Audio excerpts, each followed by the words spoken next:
आमदार साहेबांच्या अध्यक्षतेखाली कराडात तिरंगा रॅलीचं नियोजन केलेलं. मग काय आम्ही पण डायरेक्ट निघालो तिरंगा रॅलीला.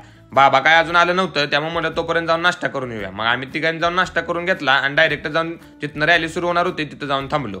मग तिथं थांबल्यानंतर बाबा यालाच लागलेलं दुसऱ्या कार्यक्रमाला गेलेलं. मग मलकापूर नगर परिषदेपाशी रॅलीचं नियोजन केलेलं.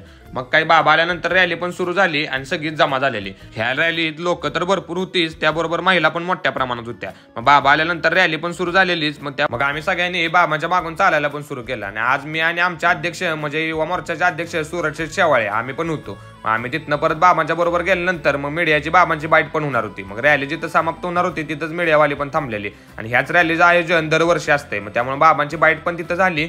मग परत म्हणलं आता आपण घरी जाऊया. मग घरी गेल्यानंतर परत आम्हाला जायचं होतं मूर्ती आणायला. आता DC भाऊंच्या मूर्त्याची ऑर्डर कंप्लीट झालेली ना, आम्हाला मूर्ती आणायला जायचं होतं. मग काका बिका आम्ही सगळी डायरेक्ट गाड्या भरलो आणि गेलो मूर्ती आणायला. मूर्ती आणायला गेल्यानंतर भाऊ बघा फलपाटा टाकून कसा फलपाट्यात बसलाय, का तर मूर्त्या रचायला चाललेल्या धक्का लागाय नको म्हणून. तुम्हाला पण मूर्ती बुकिंग करायची असली तर नक्की बुक करा आपल्या वारुंच्या फाट्यावरती. व्हिडिओ कसा वाटला सांगा, लाईक करा आणि जाताना भावाला फॉलो करायला लागते.